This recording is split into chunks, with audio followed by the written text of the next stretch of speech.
Calcarea car में भी एक किस्म के मस्से पाए जाते हैं, लेकिन वो मस्सा नाम ही है उनका, मगर है वो और चीज। इसकी जिल्द में गुठलियां बननी शुरू हो जाती हैं,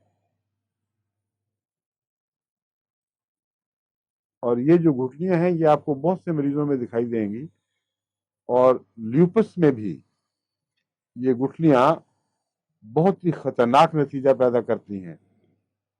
बास चेहरे आपने बिगड़े हुए ऐसे देखे होंगे जिसमें जगह जगह से गुम्बद निकले हुए और फूले हुए जिल्द के ऊपर गुम्बद बनने शुरू हो गए, जो सबकुटेनस होते हैं। जिल्द के नीचे कुछ मवाद इकट्ठा होकर वो गुठली से बन जाती है, जो हिलाएं तो हिलती है।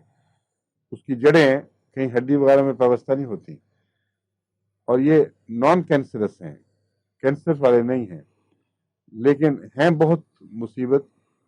और ऐसा हुलिया बिगाड़ देते हैं इंसान का कि सिवाय इसके कि करीबी अपनी रहम शफकत की वजह से उनसे ताल्लुक़ रखें, वो लोग घबराते हैं उनसे, उनके करीब होने से, हालांकि लगने वाली बीमारी नहीं है।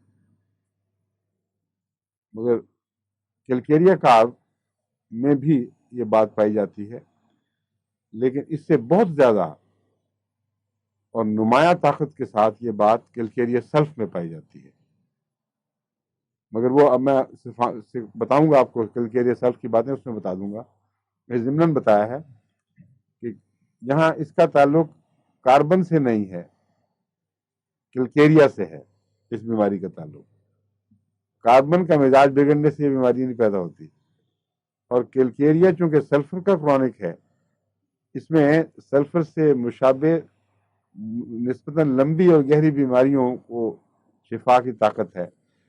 इसलिए जब ये कैलकेरिया और सल्फर इकट्ठे हो जाएं दोनों, तो ऐसी बीमारियां अचानक बहुत ज्यादा जोर दिखाने लगती हैं, जिनमें सल्फर का भी मिजाज है और कैलकेरिया का भी मिजाज है।